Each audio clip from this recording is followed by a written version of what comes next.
देखते हैं दुनिया को, उसमें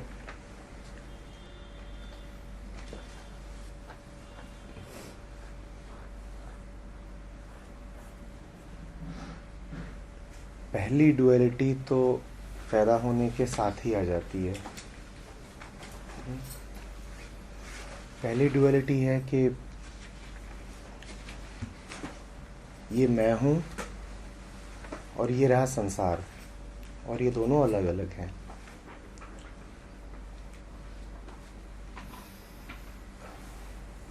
पैदा होने के कुछ ही समय बाद शरीर का बोध आ जाता है और फिर वो और गहरा ही होता जाता है। मैं हूँ, संसार है, मैं हूँ, संसार है। दोनों अलग अलग हैं, दोनों साथ साथ हैं। दोनों अलग अलग हैं और दोनों साथ साथ हैं।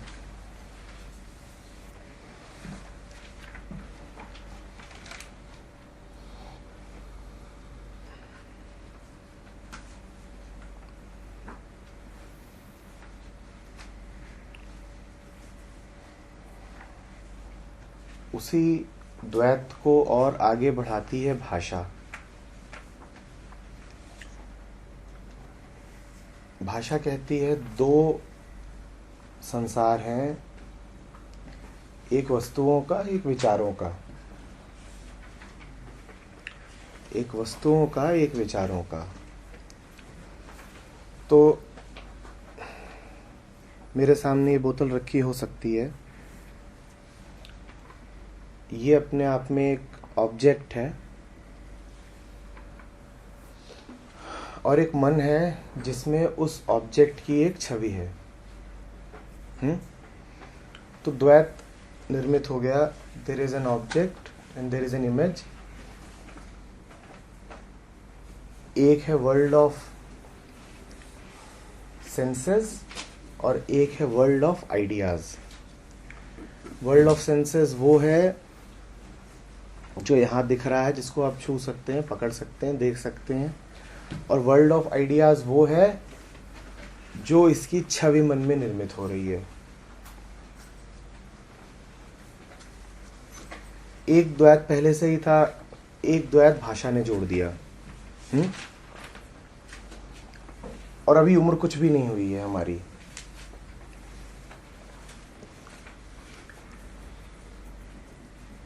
फिर हम थोड़ा और आगे बढ़ते हैं तो एक तीसरा द्वैत और जुड़ जाता है। वो है धर्म का, ऑर्गेनाइज्ड रिलीजन।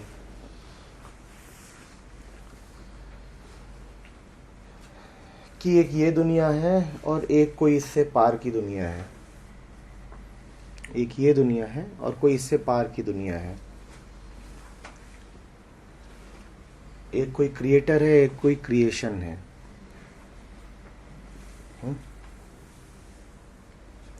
एक है वर्ल्ड ऑफ सफरिंग और एक है वर्ल्ड ऑफ ब्लिस।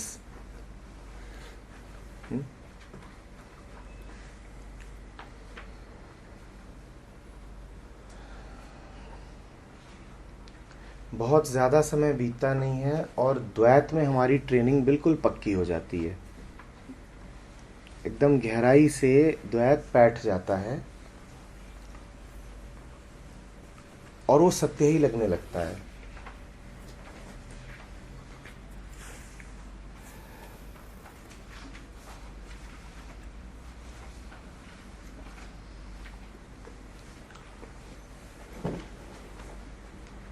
कि ऐसा ही तो है, ऐसा ही तो है। हाँ ठीक है।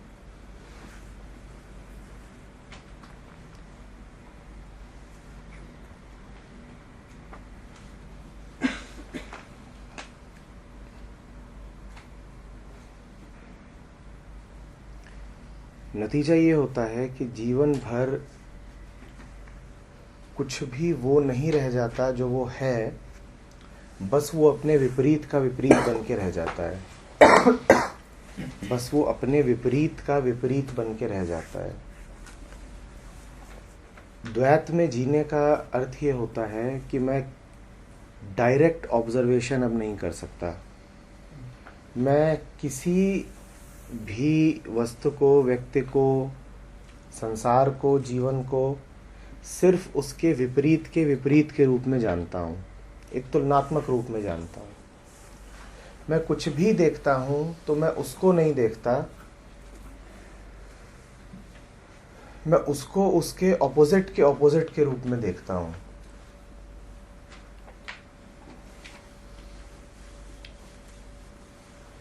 जिसका अर्थ ये है कि मैं कुछ भी देखता हूँ तो उसको देखते ही मेरे मन में एक शब्द ज़रूर आता है। ध्यान दीजिएगा इसको, क्योंकि ये हमारे साथ हर समय हो रहा है, इसीलिए इसको पकड़ पाना बहुत मुश्किल है।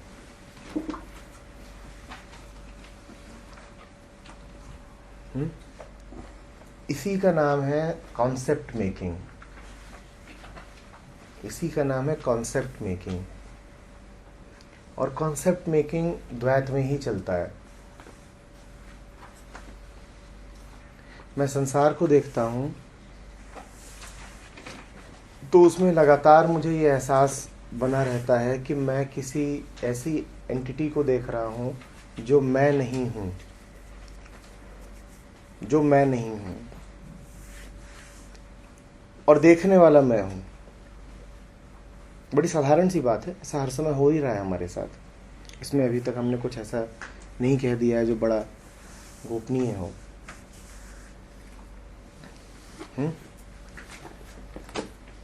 मैं काले को देखता हूँ तो तुरंत सफ़ेद की छवि उभर के आती है, और सफ़ेद की छवि ना उभरे तो मैं काले को देख ही नहीं पाऊंगा।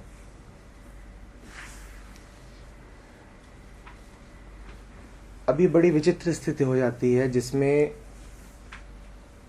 एक मेक बिलीव वर्ल्ड में हम रहना शुरू कर देते हैं, जिसमें कुछ भी सीधा नहीं है, डायरेक्ट नहीं है,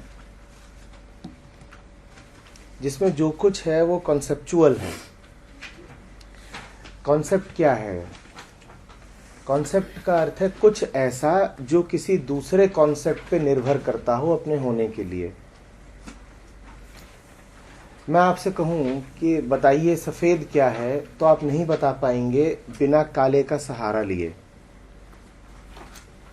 मैं आपसे कहूं अच्छा क्या है, तो आप नहीं बता पाएंगे बिना बुरे का सहारा लिए। इसी का नाम है कॉन्सेप्ट मेकिंग। मैं आपसे कहूं पुरुष क्या है, तो आप नहीं बता पाएंगे बिना स्त्री शब्द का इस्तेमाल किए।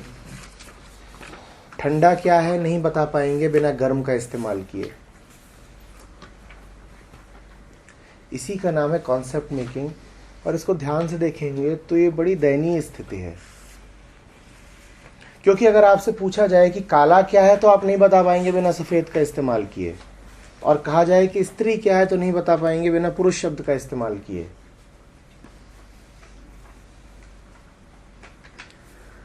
ए क्या है जो बी नहीं, बी क्या है जो ए नहीं, और दोनों क्या है ये हम जानते नहीं। ए क्या है जो बी नहीं, और बी क्या है जो ए नहीं, और दोनों क्या है ये हम जानते नहीं। तो ये बड़ी दयनीय स्थिति है, क्योंकि इसका अर्थ है कि हम कुछ नहीं जानते।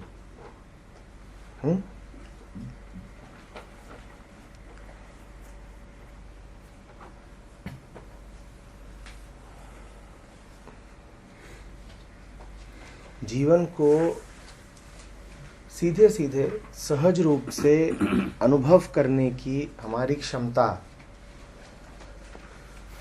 उम्र के साथ उत्तरोत्तर कम होती जाती है।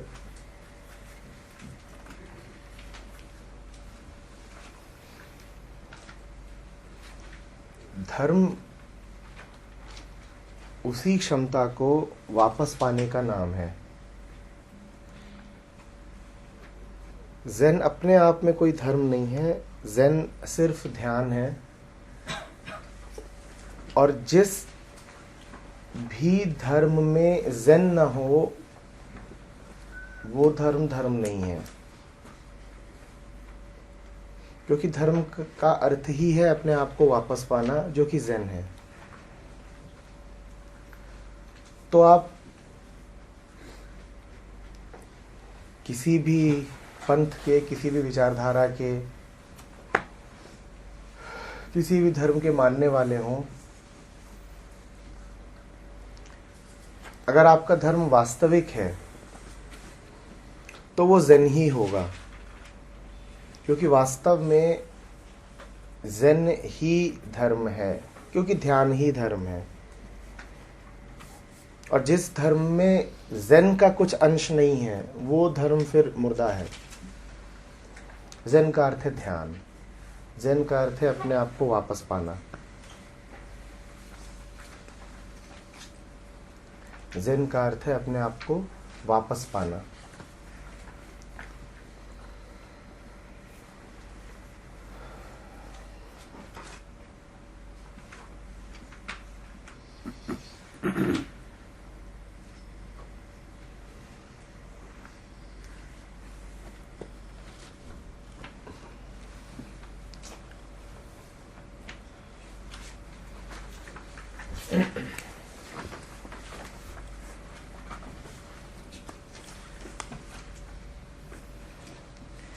ध्यान में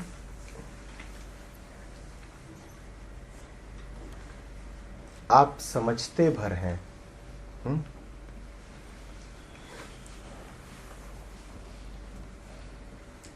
कुछ विशेष करना नहीं होता। जो कुछ करा जा रहा होता है उसको समझना भर होता है कि चल क्या रहा है।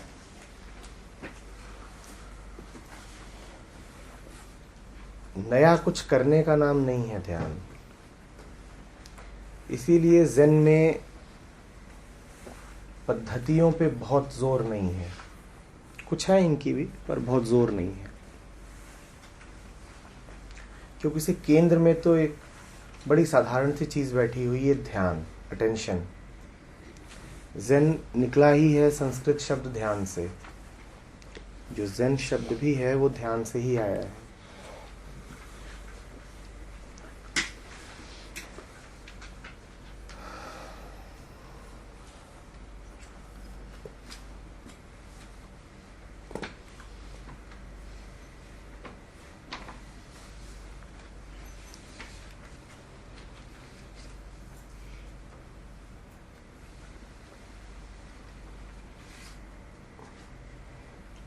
ज़ेन के बारे में एक बड़ी मज़ेदार बात कही गई है कि समझ की शुरुआत भी ज़ेन से होती है और वो ख़त्म भी ज़ेन पर होती है।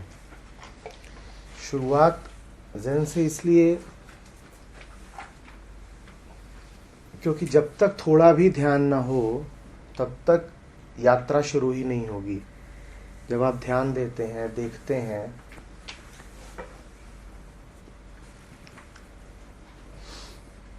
कि द्वैत है, द्वेष है, पीड़ा है, तब जानने की यात्रा शुरू होती है। और यात्रा खत्म कहाँ होती है? ध्यान पर ही। उसके अतिरिक्त और कुछ है भी नहीं।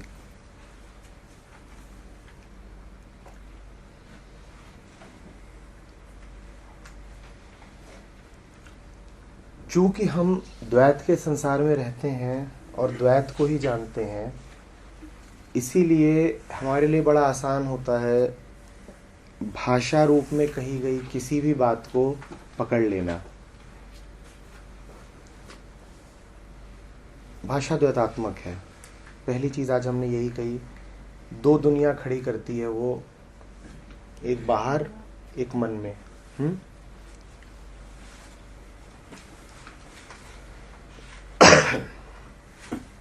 ज़ेन का काम है द्वैत को काटना। ज़ेन का काम है कंसेप्चुअलाइजेशन से आगे जाना। इसीलिए ज़ेन भाषा का बहुत ज़्यादा इस्तेमाल नहीं करता, या भाषा का इस्तेमाल करता भी है तो बड़े विचित्र तरीकों से।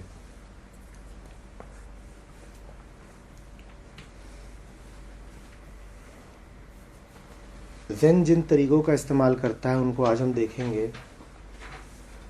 शुरुआत में अटपटे लगेंगे, तो जैसे जैसे आप देखते जाएंगे, जैसे जैसे विचार शून्य होते जाएंगे, वैसे वैसे पाएंगे कि मामला सीधा है बिल्कुल, इसमें कुछ इतना टेढ़ा नहीं है। शुरू में अटपटे लगेंगे भी तो सिर्फ इसलिए क्योंकि हम उनको एनालाइज करने की कोशिश कर रहे होंगे।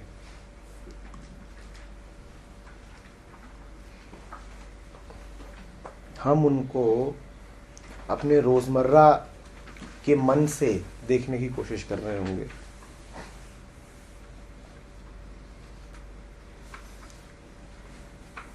वहां पर ऐसा ही लगेगा कि ये बातें अटपटी हैं,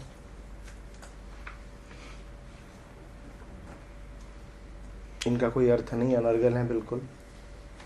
फिर जैसे जैसे देखते जाएंगे वैसे वैसे बात स्पष्ट होती जाएगी।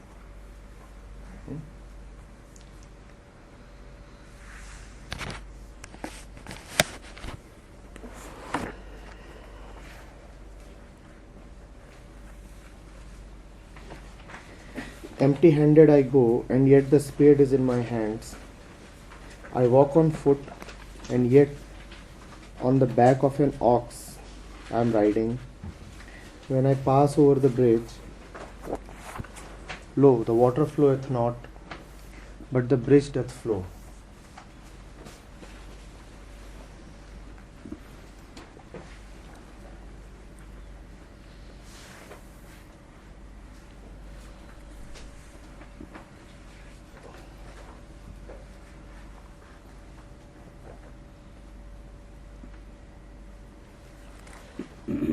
पैराडॉक्स का तरीका है ये।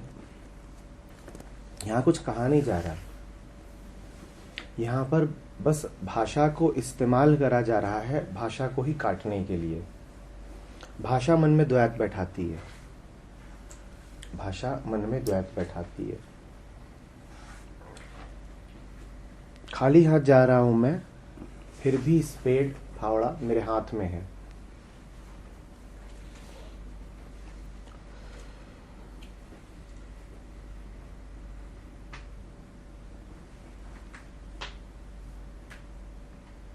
खाली हाथ जाना, ध्यान दीजिएगा थोड़ा इसको। खाली हाथ जाना भी एक कॉन्सेप्ट है,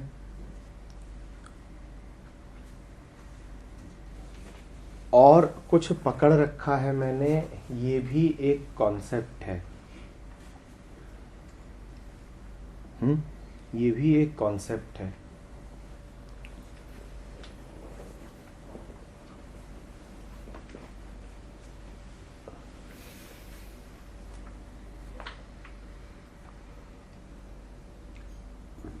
जो जाने भर कि ये जो कुछ दिखाई दे रहा है, जो कुछ जिसे एक नाम दिया जा सकता है, वो मन का क्रिएशन भर है, वो मन का क्रिएशन भर है।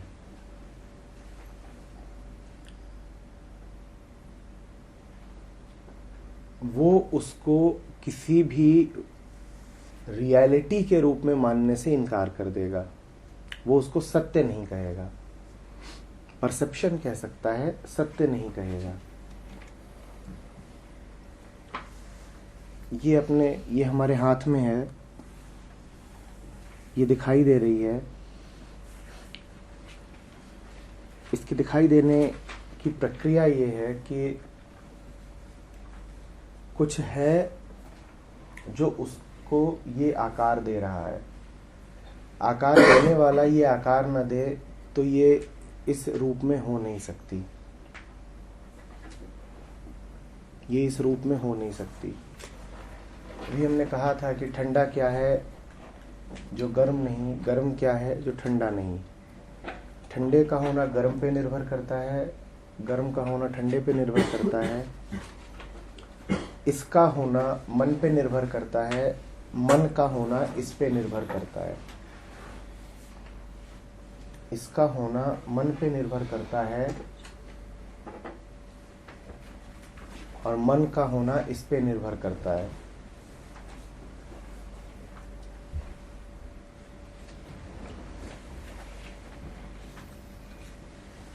जहां कहीं भी द्वैत है वहां सच नहीं हो सकता। जहां कहीं भी डुअलिटी है वहां सच नहीं हो सकता।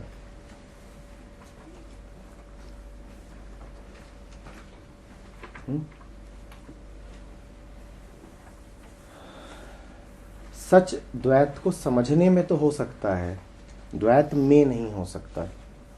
सच द्वैत को समझने में तो हो सकता है, द्वैत में नहीं हो सकता।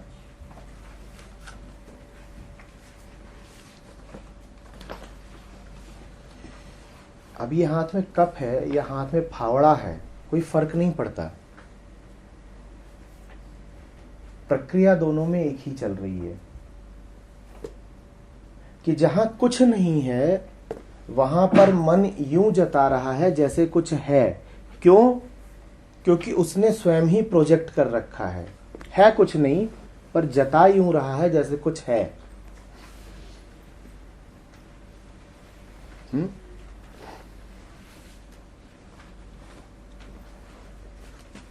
जैसे कि यहीं पर, ठीक यहीं पर एक प्रोजेक्टर हो जो हवा को ही स्क्रीन बना के प्रोजेक्ट कर सकता हो, जो खाली आकाश को ही स्क्रीन बना करके प्रोजेक्ट कर सकता हो।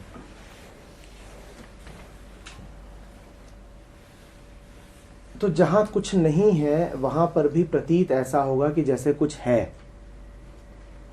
जहां कुछ नहीं है वहां प्रतीत ऐसा ही होगा जैसे कुछ है।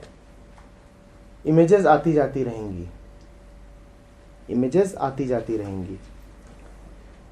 जैसे लेजर शोज होते हैं, देखे होंगे, जहां कुछ नहीं है वहां भी ऐसा लगता है जैसे कुछ है, इमेजेस आती जाती रहती हैं।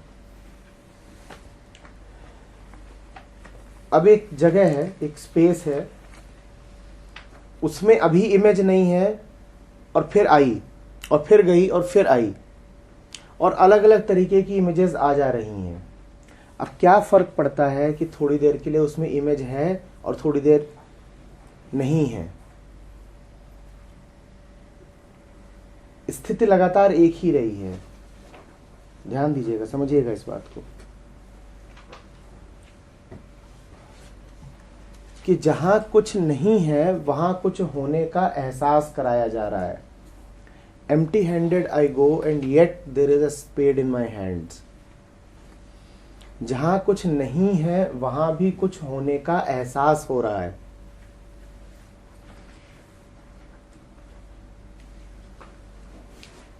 यही बुद्धिक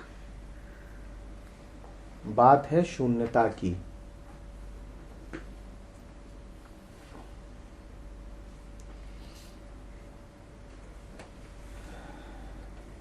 ज़ेन ताओइज्म से बहुत कुछ लेता है, खास तौर पे प्रकृति का डायरेक्ट ऑब्जर्वेशन। और लाओ त्ज़ू के बड़े प्रसिद्ध शब्द हैं कि कुछ नहीं से 10,000 चीजें निकल आती हैं। 10,000 things spring from nothing. 10,000 things spring from nothing. कुछ नहीं है और वो कुछ नहीं ऐसा प्रतीत कराता है जैसे पता नहीं क्या क्या हो। Empty handed I go and yet there is a spade in my hands.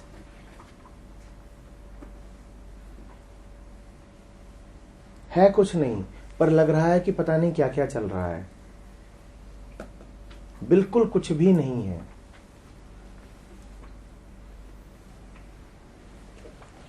Zen फकीर जितना हंसते हैं उतना किसी और मिस्टिक परंपरा के फकीर नहीं हंसते।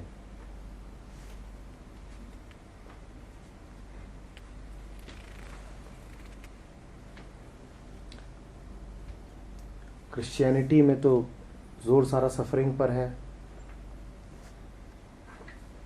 तो वहां पर तो आप रिपेंट करें, रोएं, प्रायश्चित, सफरिंग।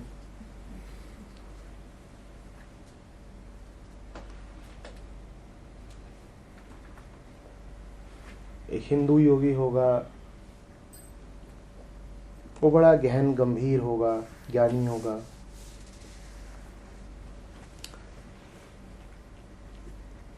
एक सूफी होगा, उसका सर हमेशा झुका होगा, उसकी आंखें प्रेम से भरी हुई होंगी।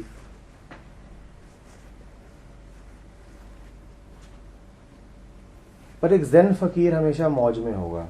वो इन तीनों को ही देख के कह रहा होगा कि कहाँ है प्रेम, कहाँ है ज्ञान और कहाँ है पीड़ा, वो हंस रहा होगा।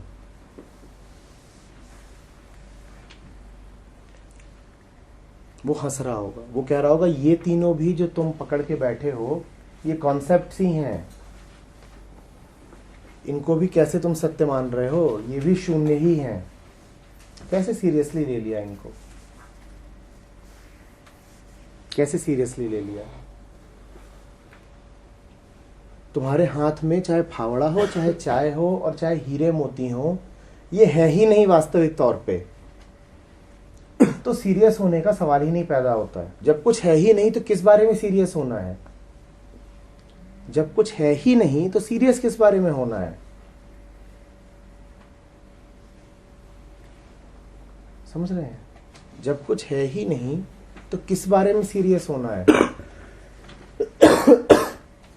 ज़ेन नाम है कल्पनाओं को, कॉन्सेप्ट्स को जड़ से उखाड़ देने का, कि जिसको तुम समझ रहे हो कि है वो मात्र तुम्हारी कल्पना है, और जिसको सत्य जानना है उसे कल्पना को गंभीरता से लेना छोड़ना पड़ेगा। जिसे सत्य जानना है उसे कल्पना को गंभीरता से लेना छोड़ना पड़ेगा। ये सत्य जानना हो उसे कल्पना को ही सत्य मानना छोड़ना पड़ेगा। जब तक आप कल्पना को ही सत्य मान रहे हैं तब तक काम चलेगा नहीं। तो हो हाथ में कुछ भी, दिखाई दे कुछ भी, ये एहसास लगातार बना रहे कि वास्तविक तौर पे ये है नहीं। हाँ, काम चलाऊ तौर पे ठीक है, काम चलाऊ तौर पर ठीक है, पर वास्तविक रूप में ये है नहीं। व्यवहारिक सत्य हो सकता है, परमार्थिक तौर पे तो शून्य ही है।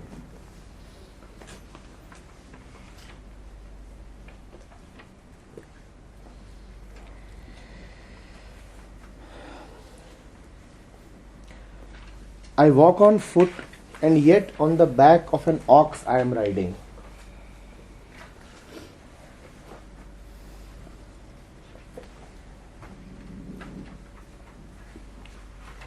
लग सकता है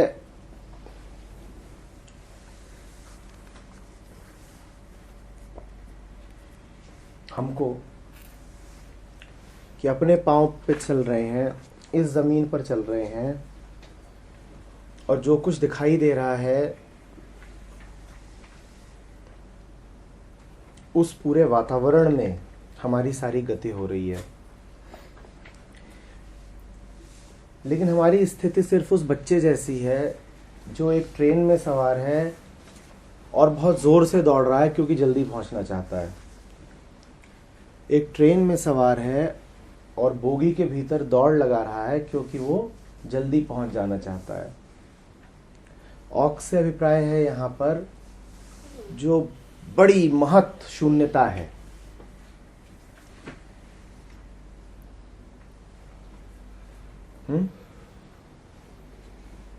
जिसको हिंदू ब्रह्म कहेंगे, जिसको लाओत्जू ताओ कहेगा।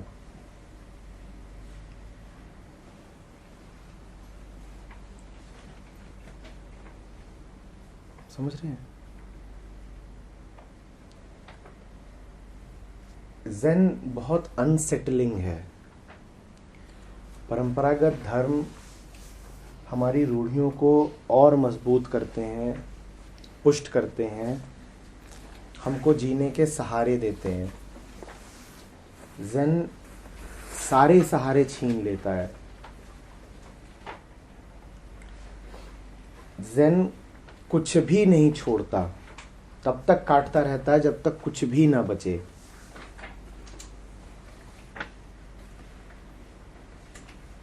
गुरु पर ज़ेन में भी बड़ा जोर है, लेकिन जब आखिरी स्थिति आती है तो ज़ेन गुरु को भी काट देता है। एक ज़ेन फकीर कहा करता था अपने शिष्यों से कि जब उस बुद्ध का नाम लेना तो उसके बाद जाके मुंह साफ करना, कुल्ला कर लेना। ना इतना गंदा नाम है उसका कि जब उसका नाम लेना तो उसके बाद मुंह साफ करना।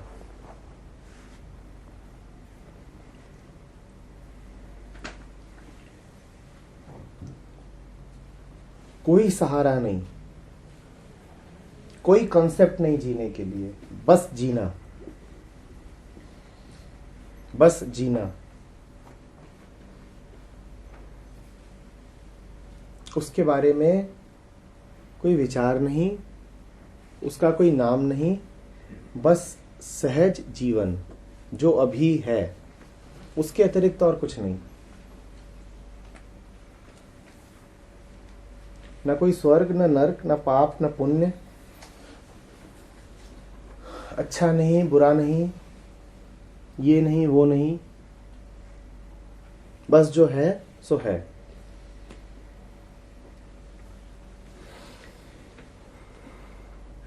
सत्य के नाम पे आप जितनी धारणाएं बना के बैठे हों कि ऐसा है, ज़ेन उसको एकदम काट कूट के बराबर कर देगा।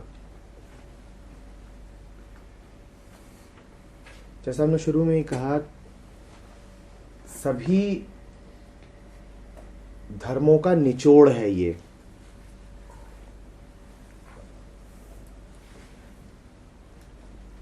क्योंकि आखिरी बात होती है इस बात की स्पष्ट अनुभूति कि मैं सिर्फ बोध हूं, चैतन्य, और ज़ेन वही है। तो आप किसी भी रास्ते से चलें, आखिरकार पहुंचना आपको ज़ेन तक ही है। कोई रास्ता उठा लीजिए, अंत में आपको आना ज़ेन तक ही है। और जो रास्ता ज़ेन तक नहीं आ रहा, वो रास्ता कहीं नहीं जा रहा।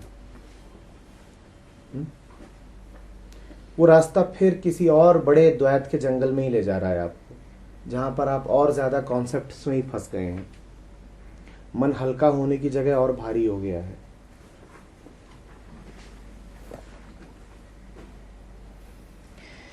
When I pass over the bridge, the water floweth not, but the bridge doth flow.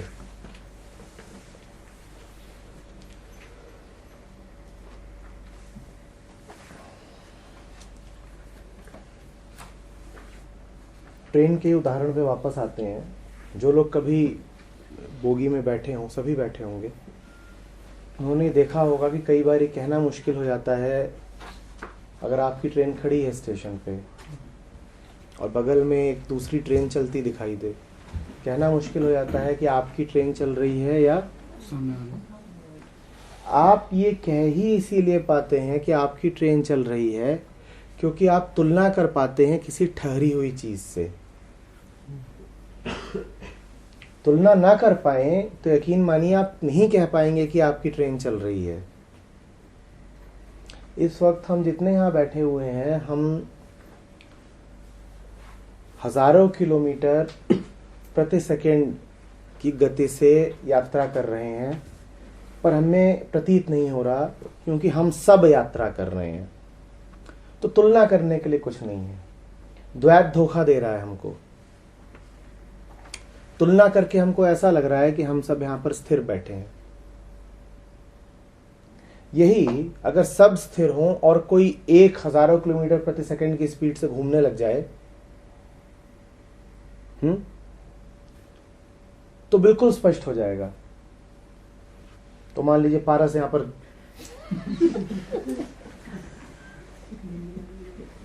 तो बिल्कुल स्पष्ट हो जाएगा कि वो स्पष्टता भी धोखा होगी, क्योंकि घूम तो हम सब अभी भी रहे हैं।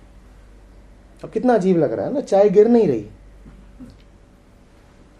इतनी गति है और चाय गिर नहीं रही। और गिर इसलिए नहीं रही है क्योंकि उसके नीचे की ट्रे भी उतनी ही गति से घूम रही है।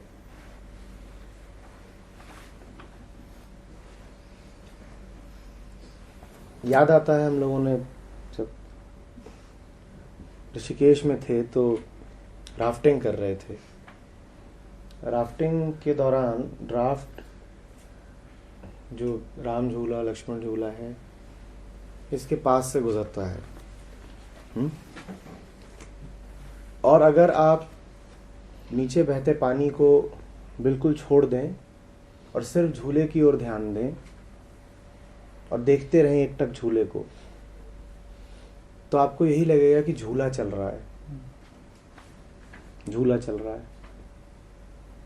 आप स्थिर हो जाएं, आप नहीं चला रहे आपको, आप सिर्फ बैठे हैं, आपको ऐसा लगेगा झूला चल रहा है।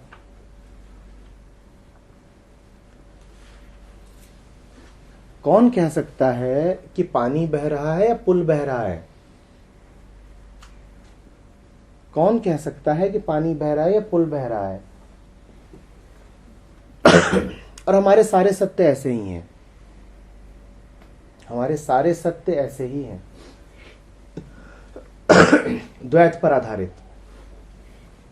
पानी बह रहा है ये कहना सिर्फ हमारे लिए सुविधाजनक है, कन्वीनियंट है।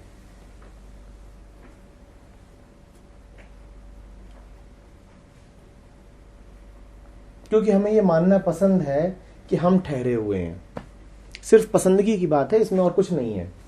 सत्य इसमें कहीं नहीं है, सिर्फ कन्वीनियंस है, सुविधा है, सिर्फ सुविधा है। और अहंकार है बहुत बड़ा। कितना आसान लगता है हमें ये कहना कि समय आगे बढ़ रहा है, समय बीत गया। जैसे हम कहते हैं ना कि पानी बह गया, वैसे ही हम कहते हैं समय बीत गया। अब मजे की बात यह है कि समय कभी बीतता नहीं, क्योंकि समय तो सदा से है और सदा से रहेगा, उसके बीतने का प्रश्न नहीं उठता। बह समय नहीं रहा है, बह हम रहे हैं। पर हमें ये कहने में बड़ी सुविधा प्रतीत होती है कि समय बह गया। यार पता ही नहीं चला समय बह गया, समय बह के कहां गया? पर बड़ी सुविधा है और गहरा अहंकार है कि मैं तो स्थिर हूं, मैं केंद्र पर हूं। अहंकार यही करता है ना, अपने आप को केंद्र पर बैठाता है। मैं केंद्र पर हूं, मैं स्थिर हूं, और समय निकल गया सामने से। समय कहीं नहीं निकल गया, उम्र नहीं बीतती, हम बीत जाते हैं। उम्र नहीं बीतती है, हम बीत जाते हैं। पर कोई आएगा और आपसे बड़ी गंभीरता से कहेगा कि समय बहुत बीत गया, और हम उस बात को बिल्कुल सत्य की तरह स्वीकार कर लेंगे, बिना जांच पड़ताल किए कि वास्तव में हो क्या रहा है। ज़ेन इन सब झूठों को जड़ से उखाड़ता है। ज़ेन कहता है कैसी बातें कर रहे हो,